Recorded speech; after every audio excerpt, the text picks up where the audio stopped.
I'm Idan Leshnik, head pastry chef here at Bread's Bakery in New York City, and this is every tool we use to make our bread and pastries. This is a sheeter. We use this to sheet out our dough, and sheeting out meaning to thin it out. By the time it takes a human to actually roll the dough out, this can do in a fraction of that time. I want a certain thickness of our croissants to showcase the layers. So when you are eating a croissant, it actually makes a huge difference how thick the dough was. The layers are gonna feel different, meaning that the crispiness of the layers will feel different as well. Other thing that this machine has is this rolling pin. What we use this for is actually to catch the dough as it comes towards us and be able to roll it up and then move it onto the tables. This is our custom-made 10-foot long babka table. Babka is one of our most popular items. Over the course of 24 hours, we work 24/7, and we literally make thousands of babkas on this table every single day. We're able to cut our babka according to the length just because we mark these like little dots over here that tell us exactly the length of every single individual babka that we're gonna make. Our babka is a laminated layered dough that's smeared with different fillings. In our case, our chocolate babka is made with Nutella and chocolate chips. It's rolled into a roulade, cut in half, and then braided individually into our molds. This is our bicycle cutter. We actually use this for marking. This allows us to make some of our arugula or our barecas. I can turn this little knob here and then adjust the width of how I want the dough to be. And then I can mark these triangles on the entire dough. Afterwards, I'll go over and follow with a knife and cut according to these lines. If we were to try to cut this by hand, we'd have to mark each and every line like that. But instead, when I use this bicycle cutter, I can actually just drag it right across the dough and get an even cut, and usually it's very, very perfect. So this is a tournée knife. This is a knife that is made in Switzerland. When I use this, I can get very clear and very clean cuts of our viennoiserie, so our croissants. Because if you look at the shape of it, it has a curvature like that, and it meets to a very fine point. Because it has that curvature and very little of the knife actually touches the dough, it doesn't damage the layers in any bit. You never wanna have to cut this way. You always wanna lift up your knife and only let that point touch the dough as best as possible, because that's gonna actually preserve the layers even more. This is an offset spatula, and the reason is because it's offset, and this allows us a lot of control when we're spreading any types of fillings, but mostly for our babka production. If this was completely flat, I wouldn't be able to actually lift up my hand, and my hand would get completely smeared with Nutella. So these actually make the quality better, because then we can go a little bit quicker, maintain the dough's temperature, which is always the most important, and still get a really quality and even spread. This is our giant immersion blender. It immerses itself into whatever it is that we're mixing. We deal with very big quantities of batters or of liquids, and whenever we do that, we actually need something that has a very long neck, as you can see, that can basically go right into whatever it is that we're mixing all the way up until here, and then continue to work properly. And it has this capacity of creating emulsions. Emulsions trying to combine fat and water.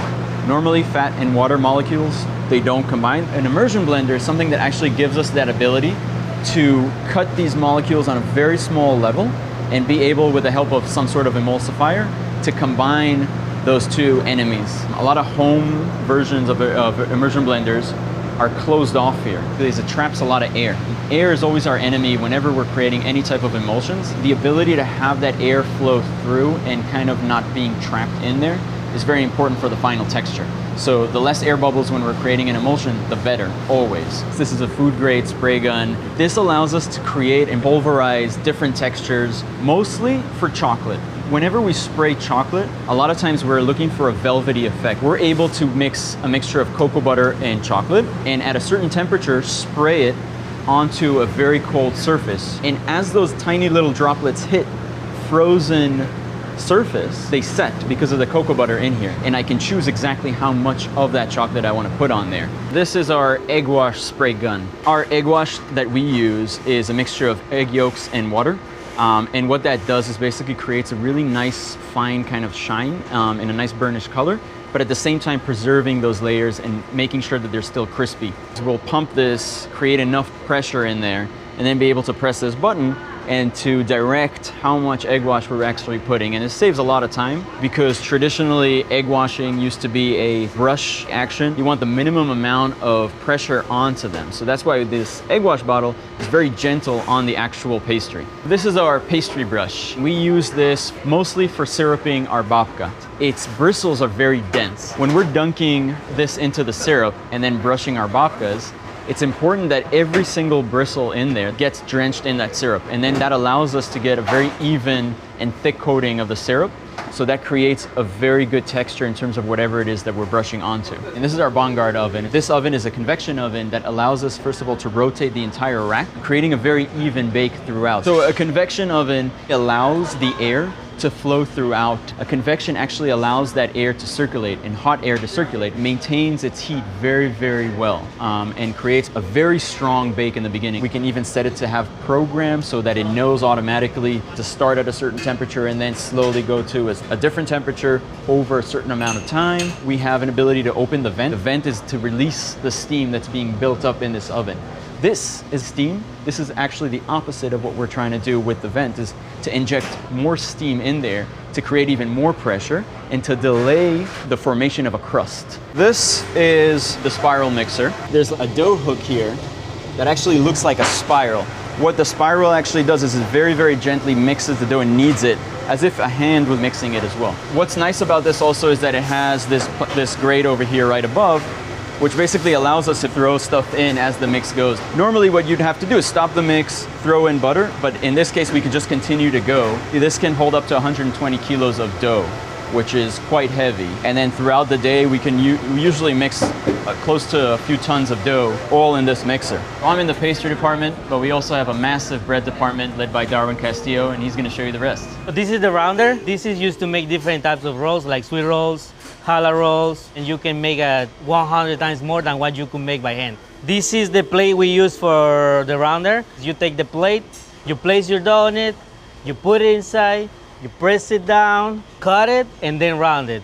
For the baking process, it is very important to have the buns the same size. If you have all of your doughs symmetric, it is easier for you to bake them. I love this machine. This does my job a lot easier. This is called a divider. See, it divides the dough. This machine is great because you can divide even pieces. You place your dough in there, take it down, you make the dough nice and even, and we have a few functions here. You save a lot of time. It's the same as if you were dividing each unit by hand. This is called the molder. It molds the dough. So this molder is used to do our baguettes. This helps you to shape each piece into an even size, and it shapes it into any length you want. This is for the thickness of the dough, and this is for the length of the dough. We shape between 300 and 500 baguettes a day. You used all this equipment, but still you finish up everything by hand. The machine will not give you the final item. This is called a proofing basket. It helps your dough build into the shape you want. There is a linen around here. This is to avoid the dough from getting too moist. It forms like a dry crust, so it's easier for you to score it. What I mostly use these baskets for is for the high hydration doughs, which is the sourdough. What you want to see once you place your dough in there, you want to be able to see the dough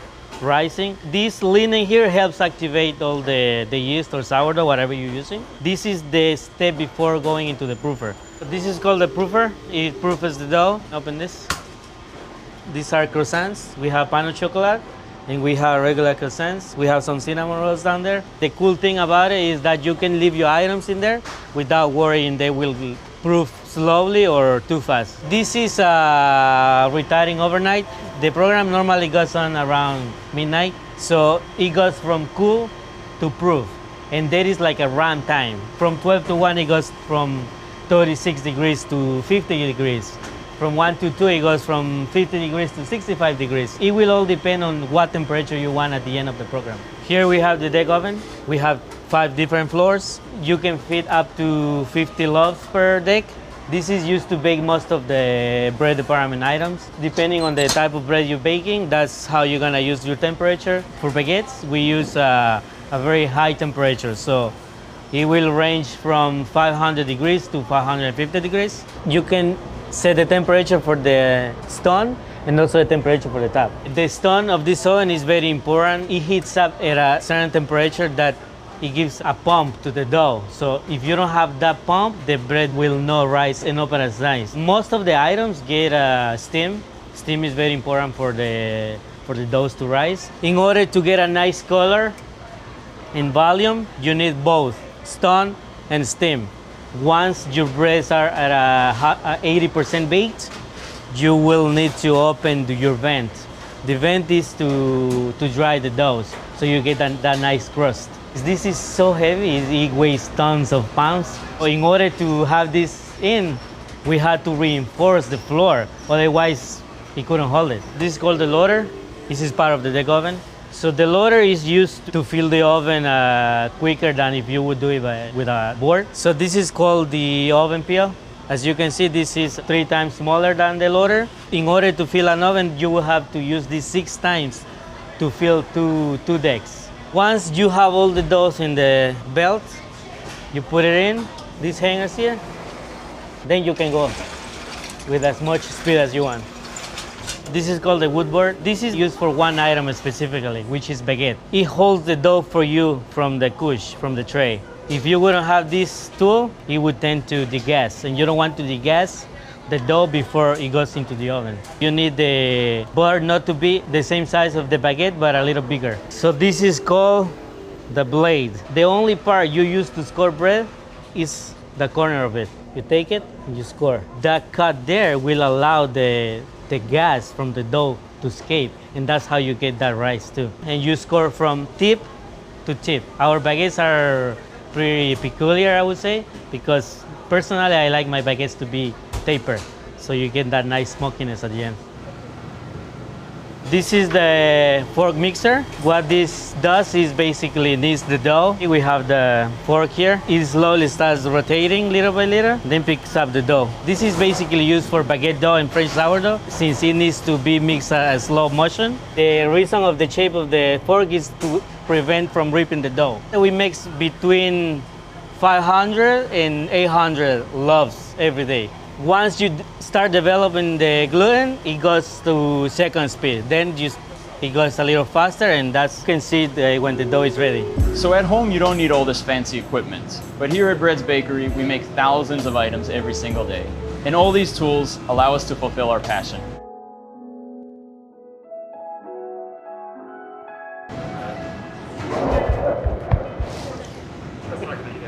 All right, cut. That was great.